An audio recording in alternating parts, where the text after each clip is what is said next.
Now, everyone knows how much I love Deep Rock Galactic, but even I sometimes think to myself, what if this game had a little bit more edge, a little bit more intensity, and most importantly, a little bit more democracy? Well, thanks to a brand new game that has made me very well and truly addicted, I can now scratch that itch with the newly released Helldivers 2.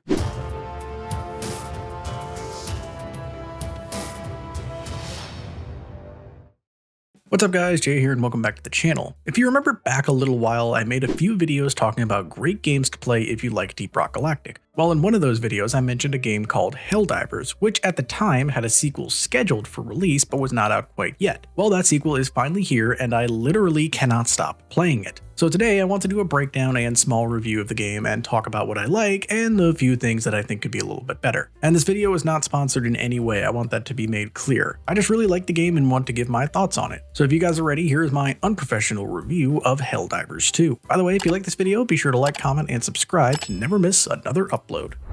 So first, some of you are probably wondering just what Helldivers is and why you have never heard of it before. Well, it's understandable because the first game came out all the way back in 2015 and it was fun for the time but never really caught on a whole lot. To explain the premise as much as possible, this game is like combining Earth Defense Force, Starship Troopers, Deep Rock Galactic, and Halo ODST all into one amazing package. It has high-octane gameplay, super fun co-op mechanics, an awesome art style, and extremely fun sense of humor. The main gist of this is that you are playing as one of the aforementioned Helldivers, an elite band of soldiers that work hard to liberate planets and spread democracy, all in the name of Super Earth, which is Earth, just, I guess, fully unified under one banner with no issues anymore. So now, instead of fighting amongst each other, Super Earth has decided to spread its democratic views on the rest of the galaxy, whether they want it or not. This involves going around to many different planets and liberating them for the greater good of justice.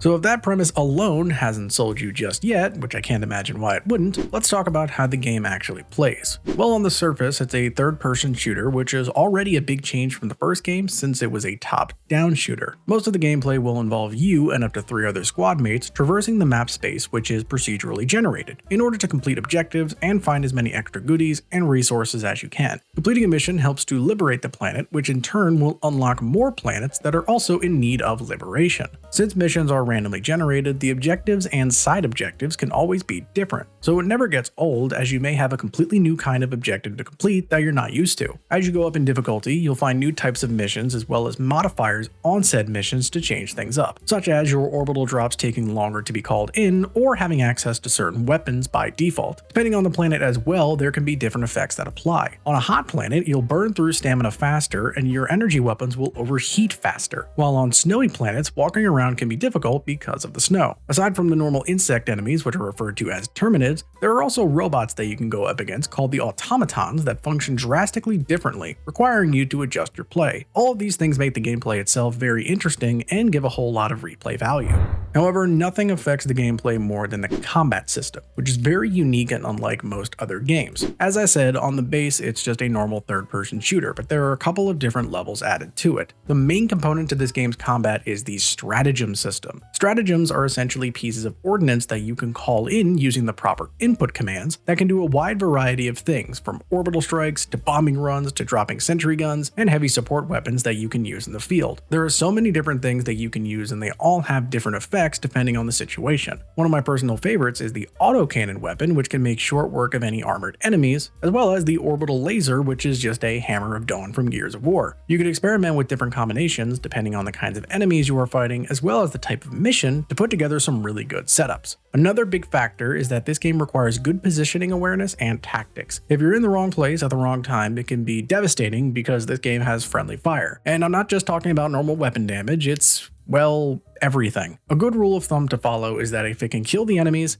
it can kill you just as easily. For example, while sentry guns and turrets won't shoot directly at you per se, if you are between the gun and its target, then you can probably assume what's going to happen. Essentially, you need to be very aware of what you and your teammates have, that way you know where to stay and where to run. Now to talk about going through missions themselves, first before you actually drop in, you'll be able to select your weapons, armor, and stratagem loadouts. Here you can converse with your team to figure out what you can bring to complement the rest of their setup. Different armors have different stat values and speeds, as well as unique abilities that can help you out in the field. Once you are actually in the mission, you will find yourself in an almost open world-like area with relatively large presence to explore. Now, every mission has a primary objective, which can be something like clearing bug nests, launching a nuke, uploading research data, defeating a high-priority target, and a lot more. Now, on top of that, there are extra side objectives that you can find as you're exploring the area that will not only give you extra rewards, but will also actually assist you during the mission itself if completed. Each secondary objective will provide you with some benefit. For example, if you find the abandoned artillery cannon and power it back up,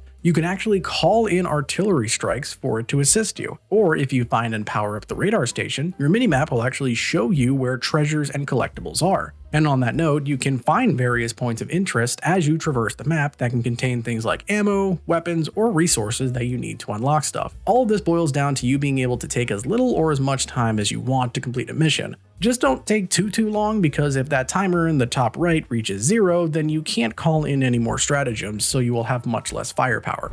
So at this point, you're probably wondering, okay, well, what is the end goal? What kind of progression is there in this game, and how do you get those sweet sets of armor that you guys are seeing in the background gameplay? Well, the progression in this game is actually pretty well done and makes you feel like you are constantly earning stuff. There are 4 main resources that you will use throughout the game: requisition, samples, medals, and super credits. Requisition is the easiest to earn, and you'll get this by simply completing missions. You can also find bunches of them in the field. You use requisition to unlock new stratagems to use. Samples are used to upgrade your ship to improve your stratagems by giving them shorter cooldowns or more ammo, things like that. You can only find samples in the field, however, so you may have to explore a little bit to find enough. Medals are found similar to requisitions. You earn them by completing missions, and you can also find them in the field. These are used in the game's primary form of progression, which is the war bonds. Basically, think of these like mini content passes. As you go through these, you will unlock more weapons, armor, emotes, boosts, and other useful things. This is how you will get new weapons and gear, so this is going to be what you mostly are going to be working towards. Then lastly, we have super credits, which is this game's form of premium currency that you can get by spending real money. Now, before anybody freaks out, I do have to say that they have handled this currency quite well. Aside from just straight up purchasing it, you can actually find super credits out in the field as well. Granted, not as much as you would if you would actually to buy it, but you can actually build up enough to have a good amount. Plus, in the war bonds themselves, sometimes they will give you super credits straight up. So then what do you use super credits for? Well, the main thing for them is to unlock the premium war bonds that could have some more unique armor and weapons, as well as the superstore, which has a few pieces of armor that you can get that rotate every couple of days. On top of everything else I've mentioned so far, I think the best thing about this game personally is its fun, charm, humor, and good attention to detail. The propaganda and nationalism tropes are in full swing in this game, and it is just hilarious. From the funny tooltips that talk about being a coward, to even just the very funny callouts and war cries that your character does when he really gets into it. Get some! Freedom never sleeps!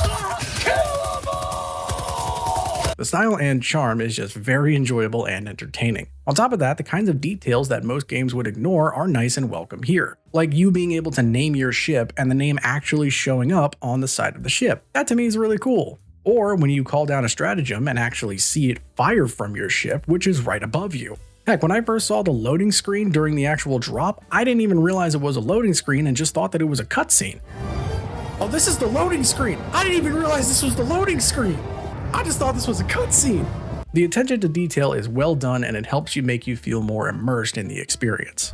Now, not every game can be perfect, however, and there are a few things that I have to point out that I feel like could have been better. First, I know in the first few days the game had some rocky servers and issues, but at least in my experience, many of those issues have been buffed out in the updates, and now it's running a lot more smoothly. I maybe have one hard crash every once in a while, but it's nothing too crazy. Aside from technical issues, I know one thing that people are still a little upset about is that there are only 2 enemy factions to fight. In the first game, you could also go up against the faction known as the Illuminate, which were basically alien creatures kind of similar to the Eldar from Warhammer 40k, if you're familiar with that. And as of now, they are not in the game, it's only the bugs and the robots. I'm not sure if they still plan on adding them later on, and it would be really cool to fight them again and have another faction to go up against to change things up. Along those lines, in the last game, there were also mech-like robots that you could call in and pilot that were very strong, and currently they are not in there either. Again, I'm not sure if they have this planned for later on down the road, but it would still be nice to get them back at some point. I do feel like the difficulty does spike up a little bit too fast. The grind from level 1 difficulty to level 3 or 4 isn't too bad, but from that point on I feel like it gets really intense way too fast.